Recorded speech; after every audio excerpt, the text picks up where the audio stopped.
Kiki Kaikai hit the Japanese arcades back in 1986 and comes to us from Taito. The game follows the adventures of Sayo, a young Shinto shrine maid living in feudal Japan. One night, while Sayo is fanning a ceremonial fire, she is visited by 7 lucky gods, who warn her of a great impending danger.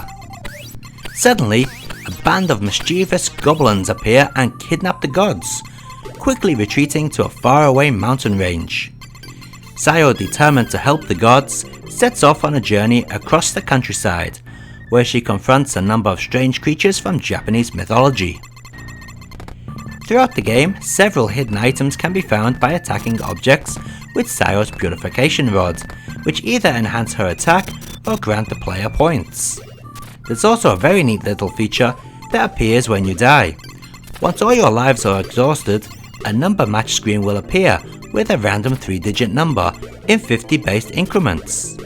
If the last 3 digits of the player's total score match the number displayed, they are granted a free game. If not, the game ends.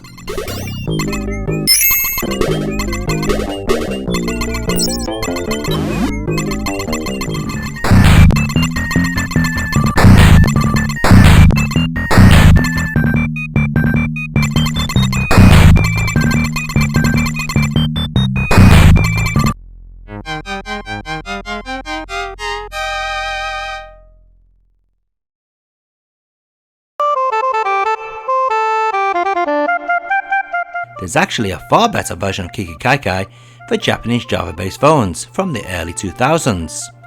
But it's very hard to find Japanese phone games, so I'm stuck with bringing you this nasty Western release. To be honest, this version is pretty poor. The controls are very laggy, there's no sound effects, and the play area is terribly cramped. The Japanese Java version is pretty much like the arcade machine.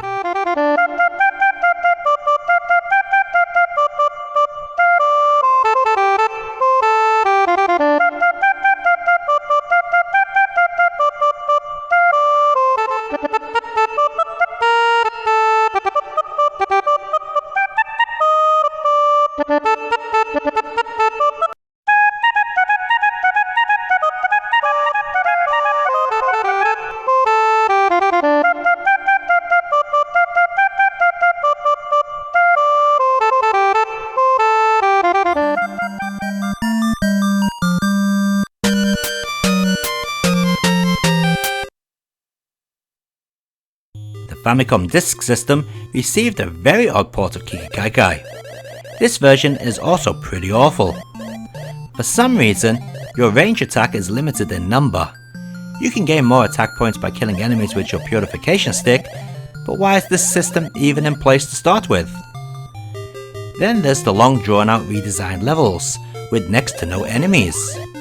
These do nothing to enhance the gameplay, and probably just as well, as when you do find an enemy, the collision detection can be hit or miss.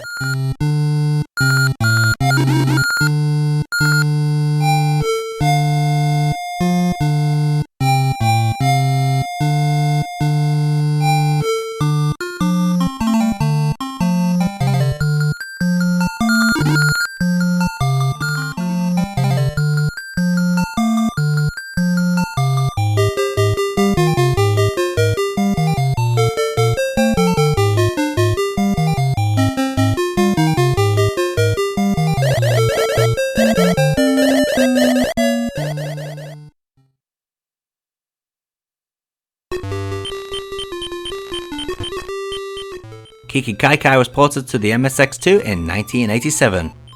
As you'd expect, the game features choppy scrolling, which really puts you off when trying to figure out where the enemy is. The graphics aren't too bad though, being only slightly downgraded from the arcade game.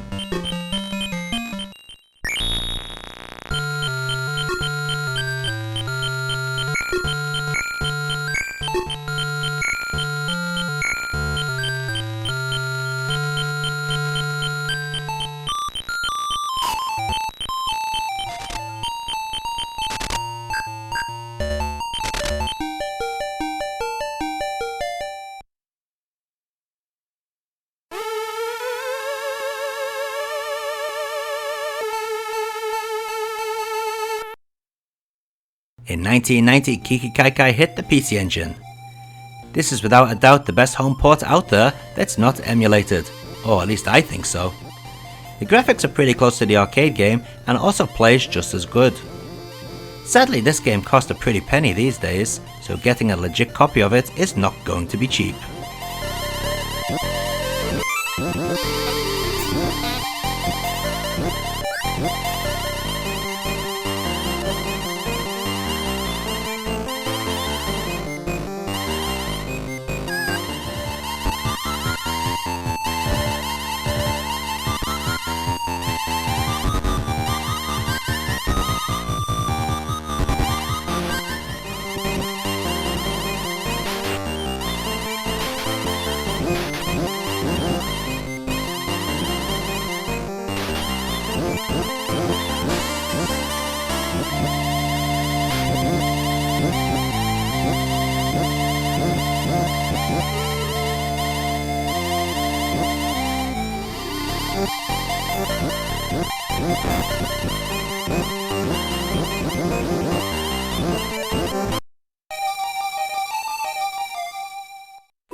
At first you'd think that this remake on the Game Boy Advance would easily be the best possible version, with its new fancy graphics and magic abilities, but it's not at all, due to one stupid reason. Those paying attention have probably already noticed. The screen has that awful rubber band effect. If you don't know what that is, well, let me explain. Every time you change direction, the screen will keep scrolling in the direction you were travelling, then suddenly spring back to catch up with the new direction you are travelling in. This effect is really annoying and has ruined many games in the past for me, including this. But hey, if this doesn't bother you, then maybe you'll enjoy the Game Boy Advance version of Kiki Kaikai.